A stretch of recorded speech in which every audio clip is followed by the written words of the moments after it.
इस बड़ी खबर को आपके सामने रख देते हैं। देखिए, ईरान इजराइल युद्ध से जुड़ी हुई बड़ी खबर। इजरायली मीडिया का बड़ा दावा है, जो दावा किया गया इजरायली मीडिया की तरफ से, ईरान के सेना प्रमुख अमीर हातमी हमले में मारे गए। तस्वीर आपके सामने है। इजराइल के हमले में ईरान के सेना अध्यक्ष अमीर हातमी की मौत हो गई है, ये दावा किया जा रहा है इजराइल के मीडिया की तरफ से। सुबह जब इजराइल की तरफ से ईरान पर हमला किया गया, इस ईरानी हमले में 30 से ज़्यादा मिसाइलें दागी गई थी और इसमें जो ईरान के सेना प्रमुख हैं अमीर हातमी, उनकी मौत हो गई है। सुनवाते हैं अमीर हातमी की एक पुरानी लास्ट बाइट, जिसमें उन्होंने क्या कुछ कहा था। हम सेना में अपनी ऐतिहासिक जिम्मेदारी को समझते हुए कहते हैं कि ईरान की स्वतंत्रता, क्षेत्रीय अखंडता और इस्लामी गणराज्य की रक्षा अंतिम सांस तक करेंगे। दुश्मन का दावा कि वो अजय है, यह सिर्फ एक झूठ और बेकार प्रचार है।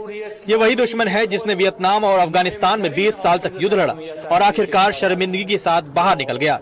इराक और दूसरे देशों में भी यही हाल हुआ। का ये रिएक्शन है जो हमने आपको सुनाया। और आज हो गए 28 फरवरी जब आप युद्ध को देख रहे हो, और इन्हीं की खबर है कि अमीर हातमी इस हमले में उनकी भी मौत हो गई है। लेकिन ये देखिए, जिस तरह का ये पूरा का पूरा घटनाक्रम इस अटैक के बाद बदला है, ये बहुत कुछ कहता है। और इसीलिए मेजर जनरल जीजी त्रिवेदी सर, ये सवाल आपके लिए है। कुछ देर पहले जाफरी साहब हमारे पैनल पर बैठे थे ईरान से, और वो बड़ा क्लियर कट कह रहे थे कि अमेरिका हमारे ऊपर 7 हमले करे, लेकिन अगर हम 3 भी कर पाते हैं तो ये हमारी कामयाबी है।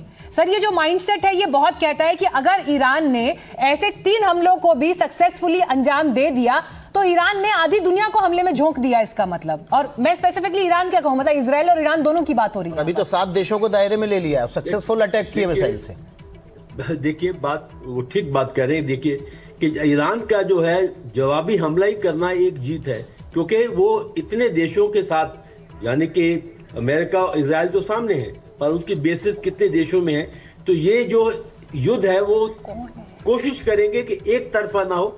अगर वो शिकस्त होती भी है तो शिकस्त में भी इज्जत के तौर पर शिकस्त होनी चाहिए, यानी कि वो ये नहीं होंगे कि वो लड़ाई के मैदान से भाग गए।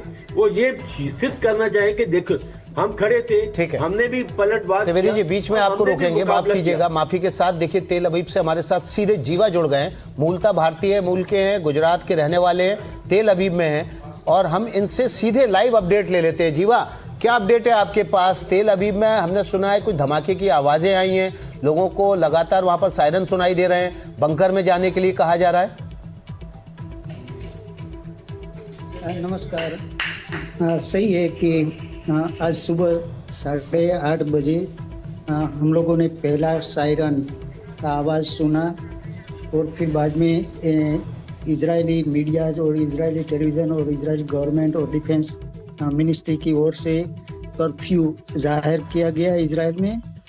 8:30 सुबह 8:30 बजे पहला सायरन के बाद 1 घंटे के बाद ईरान की ओर से इजराइल के जो भी शहर है, तेल अवीव है, जेरूसलम, हाइफा, बरसेबा, वो सब शहरों में मिसाइल अटैक चालू हो गया। कंटिन्यूस लोगों को घर के अंदर और जो बंकर है या शटलर रूम है डिफेंस के लिए, उसमें रहने को। जीवा भाई, आप लोग सेफ हैं, आप लोग सुरक्षित हैं? कहाँ कहाँ आपने सायरन या धमाके की आवाज सुनी आसपास क्या? हाँ, हम जो मेरा हाउस है, मेरा रेसिडेंट है, वो तेल अवीव के पास है, बेन गुरियन एयरपोर्ट और तेल अवीव के पास। तो सुबह में हम लोगों ने जो मिसाइल्स तेल अवीव एरिया में और हमारे एरिया में आई, उसके धमाके सुने। लेकिन मिसाइल अटैक कंटिन्यूज है। नॉर्थ में ज़्यादातर है, जो हाइफा एरिया और गोलन हाइट है, वो एरिया में बहुत ज़्यादा है।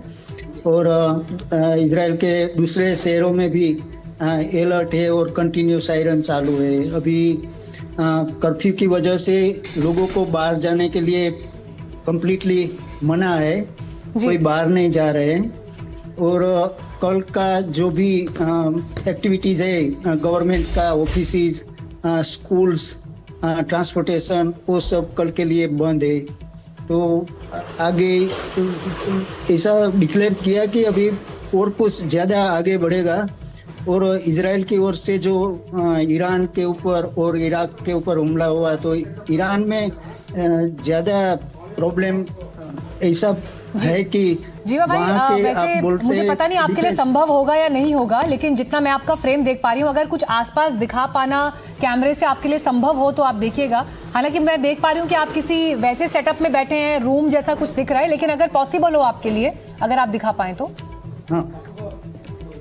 हाँ, हो सकता है मैं फ्यू मिनट के ठीक है, 2 मिनट के आप लिए थोड़ा मैं सा मूव बाहर कर लीजिए, घर तब के तक मैं बाहर बाकी निकल गेस्ट से के- रिएक्शंस ले लेती हूँ। आप मूव कर लीजिए, लेकिन जैसे ही कोई ऐसी स्पेस होगी जहां से आप थोड़ा आसपास का कुछ हिस्सा दिखा सकें तो हमारा उसमें इंटरेस्ट रहेगा वो सब उधर देखने में, क्योंकि ग्राउंड के विजुअल्स, ग्राउंड से जो जानकारियां आ रही है सर, बहुत इंपॉर्टेंट है।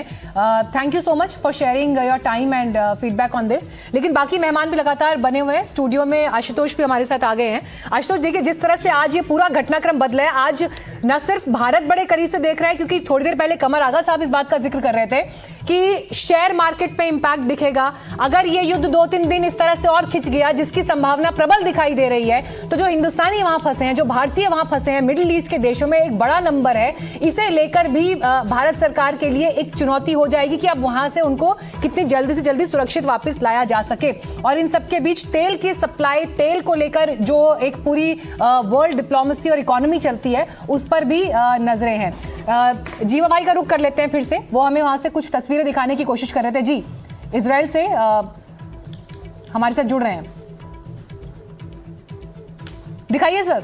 हाँ जी, 1 मिनट में बाहर जाके आपको उस ऐसे ही साइलेंस सब है, कोई एक्टिविटीज है नहीं बाहर। सब लोग घर में ही रहने को किया है, तो स्ट्रीट पर आपको पूरा सुनसान दिखाई देगा। ये जो लोग भी है, और ये बाहर का अननेसेसरी किसी को भी बाहर जाने का अलाउड नहीं है इसका। अमूमन सर, हिंदी में एक कहावत हम कहते हैं, तूफान से पहले की शांति, लेकिन जो शांति इस वक्त आपके जरिए हम इन विजुअल्स में देख पा रहे हैं, ये सन्नाटा तो है क्योंकि वहां पर जो हालात इस वक्त बन गए, हालांकि आज सबात का भी दिन था तो उस वजह से भी लोग घरों में हैं, लेकिन उसके बाद एडवाइजरी रिलीज हो गई और धमाके पर अपडेट कर रहे थे। सर, आपने बहुत इंपॉर्टेंट यहाँ पर फीडबैक दी है कि भारतीय समुदाय जो वहां फंसा है उनके लिए बहुत बड़ा प्राइम कंसर्न हो जाएगा, शेयर मार्केट पर इसका इंपैक्ट दिखाई देगा, और 2 से 3 दिन में इसका दायरा कितना बढ़ता है ये भी देखना होगा। भयानक युद्ध ये होने जा रहा है। ये तो सच बात है कि ईरान को ये लोग, इनकी पूरी कोशिश होगी कि बिल्कुल इसका इंफ्रास्ट्रक्चर जितना भी है उसको ध्वस्त कर दो, मिलिट्री इंस्टॉलेशन को टारगेट करना, ये सारी चीज़ें हैं। इनके पास इतनी शक्ति है कि ये कर सकते हैं, मगर ईरान इतना कमज़ोर नहीं है। ईरान बहुत बड़ी क्षति इजराइल को पहुंचा देगा। इजराइल बहुत छोटा मुल्क है, खासतौर से। जी जीवा जी, चूंकि इस वक्त इजराइल में मौजूद हैं और वहां पर क्या परिस्थितियां हैं, क्या हालात हैं और तस्वीरें क्या कहती हैं, हम सीधा इस वक्त जीवा जी का रुख कर लेते हैं। जीवा भाई, नाउ ओवर टू यू, आप दिखाइए दर्शकों को क्या अभी इस वक्त मंजर है। यहाँ कर्फ्यू जैसा, टोटली कर्फ्यू जैसा है। लोगों को बाहर जाने के लिए मना है। सब लोगों को शटलर में, बोले तो बंकर में, वही जगह पर रहने को गवर्नमेंट ने अनाउंस किया है। और सिचुएशन ऐसा बोल रहे हैं कि ये थोड़ा लंबा चलेगा। इजराइल के जो अभी तक का जितना भी हुआ उसमें मैक्सिमम टेक्नोलॉजी की वजह से हम लोग पूरे सुरक्षित है। हम लोगों को कोई घबराहट नहीं है। इजराइल ये वॉर जीत जाएगा ईरान के साथ। और जो भी सिचुएशन इजरायली लोग है कि वो परमानेंट सॉल्यूशन है। ये जो अटैक है अमेरिका और इजराइल की ओर से ईरान के साथ, वो लंबे टाइम से चलने वाला। अभी सायरन चालू हो गया और अलर्ट आया, तो मैं बंकर में जाना पड़ेगा मेरे को, और एक मिसाइल आ रही है। नहीं सर, आप बिल्कुल पहले आप अपनी सेफ्टी का ध्यान रखिए और जो वहां पर आपको जो भी एडवाइस किया जा रहा है उसको फौरन इंप्लीमेंट करिए। आपके जरिए जो तस्वीरें दिखती रहेंगी वो स्क्रीन पे हम लगातार दिखाते रहेंगे, बट आपकी सेफ्टी इस वक्त प्राइम कंसर्न है। स्टूडियो में इस वक्त हमारे साथ ज़ैकी ज़ैदी साहब भी आ गए हैं। आप मिडिल ईस्ट के एक्सपर्ट हैं, ईरान, लेबनान, इराक में आप रह भी चुके हैं। अभी तक की परिस्थिति ज़ैदी साहब आपको क्या दिखाई दे रही है?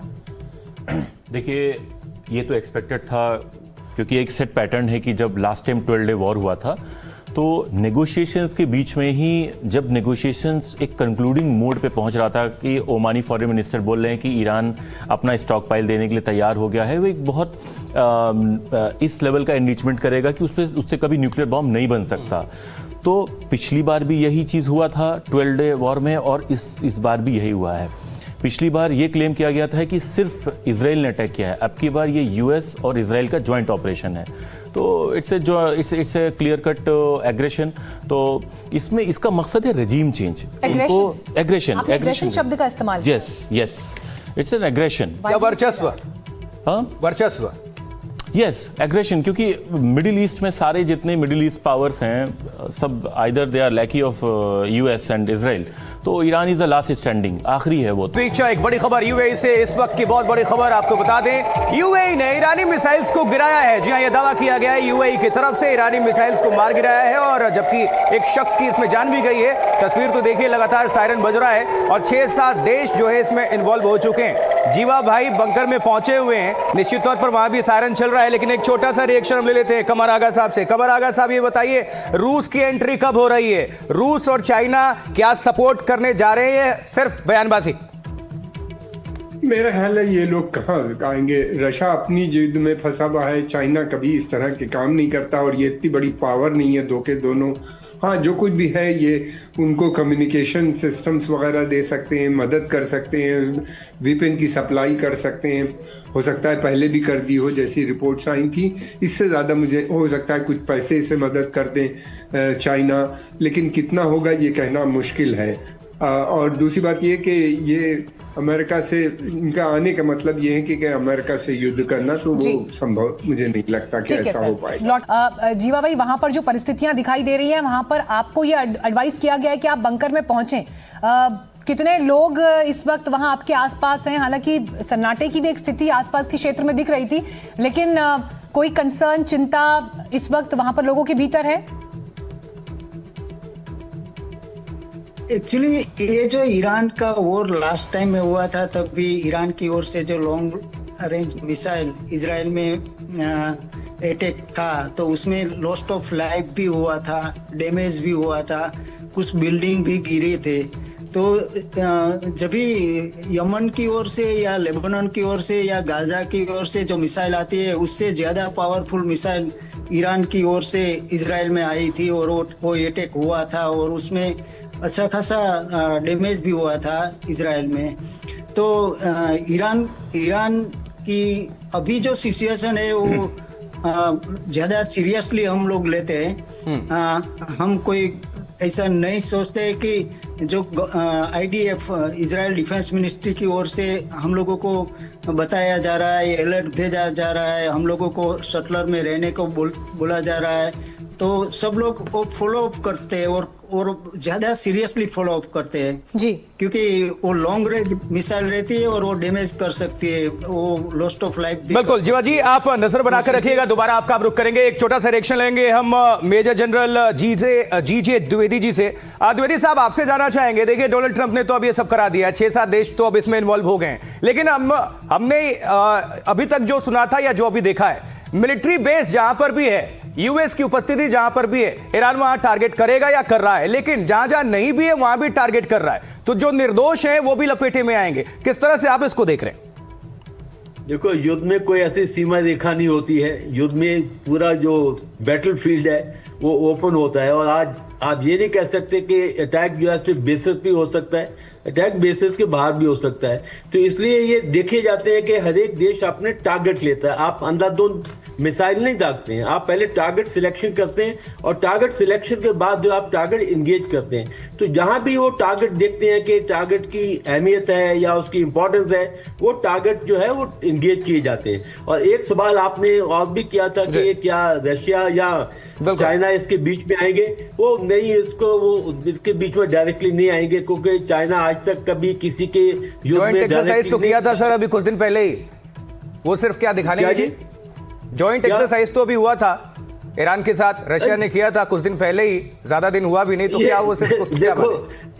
ये डिप्लोमेसी होती है। डिप्लोमेसी में आप कई कुछ करते हैं, पर डिप्लोमेसी में ये नहीं कि आपकी अलायंस बन जाती है। तो ये आजकल जो डिप्लोमेसी बहुतरफा है, यानी कि मल्टीलेटरल है, तो ये नहीं कह सकते कि आपने एक एक्सेस किया है तो आप युद्ध के मैदान में भी उनके साथ आ जाएंगे। नहीं, ऐसी बात नहीं होती है, क्योंकि एक्सरसाइज डिप्लोमेसी साथ साथ चलती है। चलिए, युद्ध में कंधे से कंधा मिलाकर खड़े होना और एक जॉइंट मिलिट्री एक्सरसाइज में साथ में शामिल होना, ये बताता है कि जिस समय कथनी और करनी में इम्प्लीमेंटेशन का क्या फर्क होता है। लेकिन जीवा भाई भी मतलब स्क्रीन पर सारी दिखाई ट्रीटी दे जो रहे है हैं। मीनाक्षी वो अनवैलिड हो जाती है इस वक्त। जी, इजराइल में इस वक्त जीवा भाई बैठे हुए हैं तेल अवीव में।